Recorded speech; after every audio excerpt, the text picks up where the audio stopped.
Bonjour, on va passer à la dernière partie de cet examen clinique. Et cette partie concerne évidemment la rédaction de l'observation. Il y a un plan, il y a des étapes qu'on doit suivre quand on rédige une observation médicale. Et ces étapes, en fait, représentent tout ce que vous avez fait depuis l'interrogatoire jusqu'à la fin de l'examen clinique. Ce que vous allez rajouter, en fait, c'est une conclusion. Voilà. Donc, il y a des règles pour une rédaction médicale.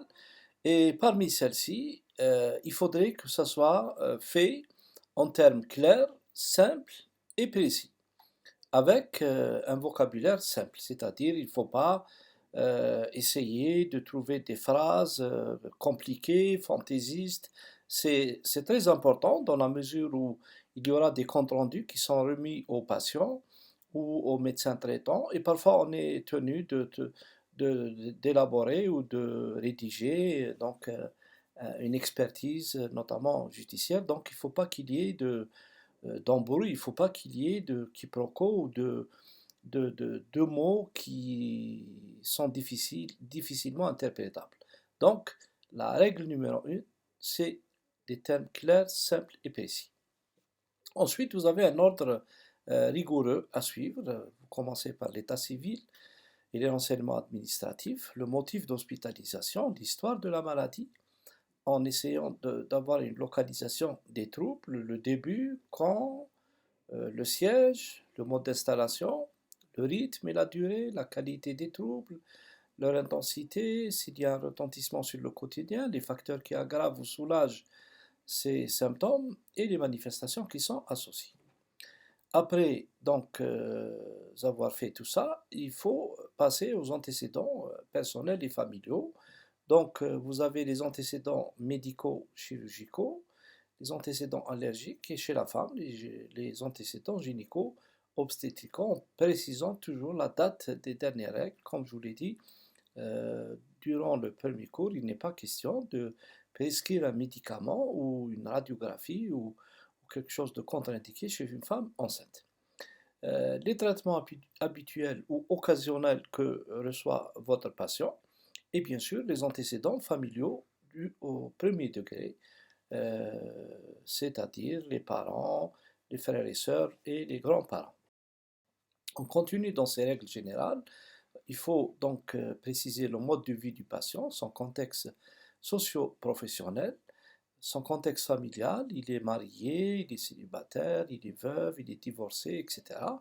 Les éventuelles intoxications, qu'il s'agit d'intoxications tabagiques, alcooliques ou des drogues, et si le patient a fait des voyages, on fait souvent allusion à certaines maladies infectieuses dans certains pays, qui sévit toujours dans certains pays, et qui pourraient être, en absence de vaccination, donc être affecter certaines personnes qui voyagent.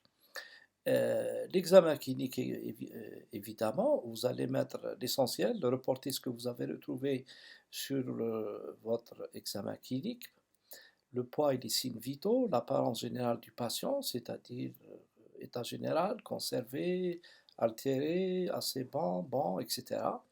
Les signes physiques que vous avez retrouvés à l'inspection, à la palpation, la percussion et l'auscultation de tous les appareils, sans exception, c'est-à-dire en précisant ce que vous avez retrouvé comme signes sur le plan cardiovasculaire, pulmonaire, abdominal, etc., les aires ganglionnaires, l'examen de la tête et du cou, l'ORL, la thyroïde et l'examen pelvien. Donc tout doit être spécifié et mis en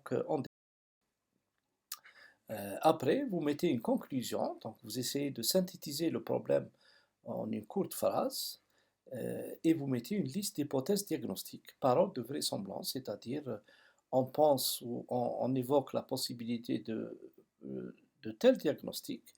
Un, si tout vous semble donc évident chez le patient, ou deux diagnostics, ou trois. C'est ce qu'on appelle le diagnostic différentiel, à charge de demander ensuite des examens complémentaires pour confirmer ou infirmer un diagnostic ou deux, etc. Si le patient est hospitalisé ou a une maladie que vous allez suivre, vous allez avoir des suites évolutives. Et enfin, vous rédigez le résumé d'observation que vous remettrez au patient ou au médecin traitant. Donc, nous allons voir ensemble quelques détails de tout ce plan qu'on a vu depuis le début. Si on parle maintenant de l'état civil et des renseignements administratifs, donc vous devez déjà mentionner le nom du médecin qui a fait l'admission ou a réceptionné le malade ou le patient, son téléphone, à quel service il appartient, le mode d'arrivée du patient, est-ce qu'il a été ramené par les urgences, le SAMU, les pompiers, ou est-ce qu'il est venu seul, ou est-ce qu'il a été adressé par un confrère. Donc il faut tout noter, le nom du service, le numéro du lit, s'il a été hospitalisé, la date d'entrée, c'est son nom et prénom, la date de naissance, le sexe, l'adresse, la profession, la situation familiale, le nombre d'enfants, tout ce qu'on a vu dans le plan. J'essaie un peu de le détailler pour que vous compreniez bien. Deuxième chose à noter dans votre observation médicale, c'est le motif ou les circonstances d'hospitalisation. Le motif peut être un seul motif ou plusieurs symptômes. Je vous donne un exemple concret. Il s'agit de Madame HR, âgée de 32 ans, mariée, mère de 2 enfants, originaire et demeurant à Sétif, enseignante de profession, admise dans le service pour un gros membre inférieur gauche. Donc c'est le motif de consultation ou le motif d'hospitalisation. Et bien sûr, il faut commencer par, ensuite vous avez l'histoire de la maladie, donc de la patiente, c'est-à-dire vous commencez par le symptôme, par noter le symptôme majeur qui a conduit le patient à consulter. Ensuite, vous allez préciser l'évolution de ce symptôme dans le temps, depuis son apparition jusqu'au moment où le patient est venu vous consulter. Donc, vous allez noter ces variations, l'addition d'autres symptômes ou l'adjonction d'autres symptômes, les précisions chronologiques des signes pathologiques, essayez de noter la date exacte ou les circonstances telles que, par exemple, après le mariage, des circonstances familiales, le changement d'une profession, les examens et les bilans qui ont été effectués avant l'hospitalisation pour voir si on peut tirer quelque chose de ces examens ou des traitements qu'a reçus. Je vous donne un exemple de l'histoire de la maladie. Donc, on reprend la dame de tout à l'heure. Il s'agit de Madame HR, âgée de 32 ans, mariée, mère de 2 enfants, originaire et demeurant à Sétif, admise dans le service pour un gros membre inférieur gauche. Ensuite, on va retracer l'histoire de la maladie. Donc, notez bien, on précise le début. Le début de la maladie remonte à 48 heures. Donc, c'est aigu. C'est quelque chose qui vient d'arriver, marqué par l'installation d'une douleur au niveau du mollet gauche. Vous voyez qu'on on apporte des précisions. Donc, la douleur, à quel niveau, le siège de la douleur. Ensuite, suivi quelques heures après d'une augmentation du volume du membre. Notons que la patiente a accouché d'un bébé en bonne santé il y a 4 jours. Donc, vous voyez qu'on raconte une histoire et on essaye d'apporter de nouveaux éléments. Et l'accouchement s'est déroulé dans de bonnes conditions, en dehors d'une fatigue intense qui a obligé la patiente à rester alitée. Donc, si on peut regarder un peu ce qui s'est passé, c'est que c'est aigu, ça a débuté depuis 48 heures. C'est une douleur au niveau du mollet gauche. Ensuite, il y a eu un œdème ou une augmentation du volume du membre. Et on note que dans cette histoire, la malade vient d'accoucher d'un bébé et que ça s'est bien passé en dehors du fait que la patiente ne s'est pas levée rapidement, parce qu'on conseille toujours aux patientes un lever précoce pour éviter la stase sanguine, pour éviter les complications. Le lendemain, malgré la prise d'antalgique, donc on lui a conseillé de prendre de l'aspirine pour les douleurs, mais la symptomatologie s'est aggravée, en plus des signes inflammatoires locaux, c'est-à-dire que ce gros membre s'est accompagné de signes inflammatoires locaux, entraînant des difficultés de la marche. Souvenez-vous, quand on a parlé des signes fonctionnels, on est dans l'impotence fonctionnelle, c'est-à-dire que la patiente ne peut pas marcher à cause de la douleur et de l'œdème éventuel. L'histoire continue. La patiente donc a consulté le deuxième jour au bloc des urgences, d'où son orientation dans votre service. et ils ont fait une radio qui n'a rien montré aux urgences médicales. Donc c'est l'histoire de cette patiente et de ce gros membre euh, du début jusqu'au moment où elle est arrivée. Ensuite, vous allez demander les antécédents, le passé de la patiente. Sur le plan personnel, on note un accouchement récent, donc on est dans ce qu'on appelle le postpartum. On note que cette patiente prenait des contraceptifs oraux avant sa grossesse et on ne note pas d'antécédents cardiaques. Sur le plan familial, il n'y a rien à signaler. Et sur le plan des habitudes toxiques, on note un tabagisme. C'est une femme, mais elle fume. Donc, c'est important par rapport à la suite de l'histoire de la maladie.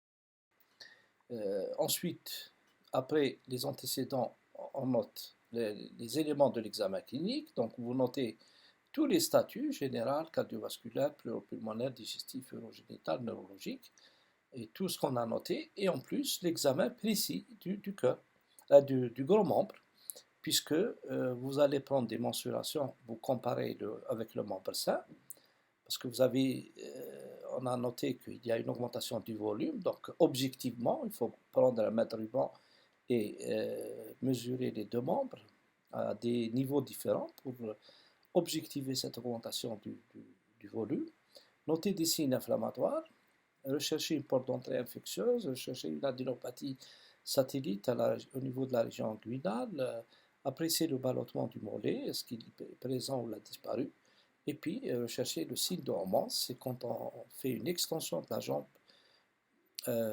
du pied sur la jambe, elle va entraîner une douleur vive du mollet. On appelle ça un signe de Homans. On continue, donc qu'est-ce qu'on va conclure chez cette femme? On va dire que c'est une patiente de 32 ans, sans antécédents particuliers, ni d'hospitalisation antérieure, qui a été admise dans le postpartum, parce qu'on précise le postpartum, parce qu'il y a des maladies qui sont liées au postpartum. Ça peut être des maladies liées au non-levé précoce, par exemple une stase sanguine, ça peut être des maladies infectieuses liées donc à une infection qui peut être due à une mauvaise hygiène à l'occasion de l'accouchement, ça peut être une dépression du postpartum chez certaines femmes, ça peut être un problème hémorragique, ça peut être plein de problèmes. Et donc, quand on dit postpartum, on suppose qu'il y a déjà quelque chose qui peut-être est rattaché à l'accouchement de la patiente. Et dans ce cas précis, elle a eu un grand membre inférieur dont le début remonte à 48 heures et qui a été accompagné de signes inflammatoires et d'impotence fonctionnelle. Donc vous voyez qu'on essaye d'être le plus précis possible et on essaye de pointer les problèmes de la patiente. Ensuite, on résume les signes cliniques. Ce gros membre, en fait, c'est un gros membre avec une inflammation, puisqu'on a des signes de chaleur, rougeur et douleur, et on a un signe de hormone positif, c'est-à-dire quand on fléchit, on fait une extension du pied sur la jambe, on déclenche une douleur au niveau du mollet, qu'on appelle signe de hormone, qu'on retrouve en cas de thrombophlébite. Une perte du ballottement du mollet également. Des facteurs favorisants, c'est qu'il n'y a pas eu de levée précoce après l'accouchement, on a une prise de contraceptifs oraux qui favorise la stase et les thromboses veineuses, et le tabagisme également est dangereux et pourrait être à l'origine de thromboses veineuses, artérielles, etc. On émet l'hypothèse diagnostique, c'est la thrombophlébite, puisqu'on a éliminé tout ce qui est infection, tout ce qui est ischémie, tout ce qui est problème lié à un gros membre inférieur. Et donc, on a besoin ensuite de réaliser un échodoppler vasculaire pour étayer le diagnostic, c'est-à-dire rechercher s'il y a quelque part une veine qui est thrombosée. Ensuite, vous rédigez les suites évolutives, vous marquez le rythme de suivi, donc dépend de l'affection, de la gravité de l'affection. On peut avoir un suivi quotidien, un suivi hebdomadaire, mensuel, tous les 6 mois, ça dépend de la maladie. On peut avoir en urgence, dans le cas de réanimation, un suivi chaque heure ou chaque minute en fonction de la gravité de la situation. Ensuite, on note l'évolution des symptômes, on note s'il y a apparition de nouveaux signes, et bien sûr les résultats des examens complémentaires qu'on a demandés, et bien sûr les effets de la thérapeutique. Est-ce qu'ils ont été favorables? Est-ce qu'il y a eu des effets secondaires ou nuisibles chez la patiente par rapport au traitement qu'on a prescrit? Voici les suites évolutives de notre patiente pour que vous compreniez mieux les choses. Voilà, qu'est-ce qu'on met? On met compte tenu de l'urgence avec le risque d'embolie pulmonaire. La patiente a été mise sous traitement anticoagulant à base d'héparine. Et nous avons au préalable éliminé donc les contre-indications aux anticoagulants, les hémorragies, les antécédents d'ulcères gastro-duodénaux, les troubles de la classe sanguine. Donc on a fait le taux de prothrombine, le taux de céphalie carolienne et les plaquettes. Donc l'écho-Doppler qu'on avait demandé a confirmé la présence d'une thrombose au niveau de la veine saphène externe. Donc on a le diagnostic. On fait attention, on fait une échocardiographie pour ne pas passer à côté de thrombus au niveau des cavités droites, du ventricule droit notamment. Et la patiente ressent une légère amélioration sur le plan de la douleur. Donc ça veut dire qu'on a mis un traitement. Les vertus de l'héparine, c'est qu'ils sont des anticoagulants, mais diminuent l'inflammation et donc du coup la douleur. Donc la patiente nous dit qu'elle se sent un peu mieux. L'INR, c'est ce qui contrôle en fait l'efficacité du traitement anticoagulant. Le taux de plaquettes est normal, il n'y a pas de contre-indication aux héparines ni d'effet secondaire des héparines. Et puis la numération est normale en dehors d'une légère anémie microcytaire hypochrome qu'on va rattacher à une carence martiale due à la grossesse. C'est-à-dire que la patiente, pendant la grossesse, on a souvent des déficits en acide en fer, des déficits en acide folique et d'autres nutriments qu'il faudrait savoir compenser par une alimentation saine ou par un rajout systématique de, euh, de fer ou parfois d'acide folique, surtout l'acide folique maintenant, on donne systématiquement pour éviter des complications ou des malformations telles que la spina bifida chez les nouveau-nés. Donc, mais donc, notre observation, on va faire une synthèse générale. Donc, on va dire que on met le diagnostic, on met les grandes lignes de la symptomatologie et les particularités du cas, les traitements qu'on a appliqués et le résultat, le mode de terminaison, comment ça s'est terminé, est-ce que la malade ou le malade a guéri avec ou sans séquelles, est-ce qu'on l'a transféré vers un autre service de réanimation, de chirurgie, de rééducation, ou est-ce que le malade est décédé? On archive le dossier et on remet un compte rendu médical au patient et normalement au médecin traitant, quand il y a un médecin traitant, quand il y a un médecin qui a envoyé le patient. Donc on va voir concrètement qu'est-ce chez cette patiente, le résumé. Donc on va le diagnostic, on va mettre gros membre inférieur. Évidemment, vous mettez le nom, prénom, l'adresse de la patiente, etc., le nom de l'hôpital et tout. Le diagnostic, c'est un gros membre inférieur secondaire à une thrombophlébite, survenu dans le postpartum immédiat et favorisé, regardez bien, par l'alitement. C'est-à-dire, quand une patiente après un accouchement reste couchée, elle risque de faire plus de thrombose. Et ce qui l'a obligée un peu à rester alitée, c'est l'anémie. Elle était trop fatiguée et l'anémie a contribué à l'aggravation de l'alitement. Et bien sûr, les autres facteurs qui ont contribué à la survenue de la thrombose, c'est le tabagisme et la notion de contraceptifs oraux. Donc, le traitement, on précise qu'on a donné de l'héparine à raison de 2 injections par jour en sous-cutané, avec le lait aux anticoagulants oraux. Les suites évolutives ont été simples, avec une disparition des signes au bout de 15 jours. La patiente a été mise sortante au bout de la 3e semaine d'hospitalisation avec maintien des antivitamines K pendant 6 semaines. Et on va contrôler régulièrement le taux de prothrombine. Et bien sûr, on conseille à la patiente d'arrêter de fumer. On n'ordonne pas. On ne peut pas ordonner parce qu'il y a plein de choses à faire, etc. On suggère, on conseille à la patiente d'arrêter parce que c'est vital. Il y a un risque de thrombose, de récidive de thrombose et tous les risques du tabagisme sur le plan cardiovasculaire, sur le plan du cancer, etc. Donc, on conseille vivement à la patiente d'arrêter et on l'aide à arrêter le tabagisme. Et voilà. Donc, on aura terminé ce premier cours sur le tabagisme. Je vous remercie pour votre attention et si vous avez des questions ou plusieurs questions sur l'examen clinique concernant l'interrogatoire, l'examen physique et la rédaction médicale, je me ferai un plaisir de vous répondre par email, vous envoyer vos questions par email ou durant le cours pour la section qui va assister ce dimanche, lundi, et probablement, donc on essaiera de terminer l'examen clinique en 2 séances, voire en 3 séances si possible.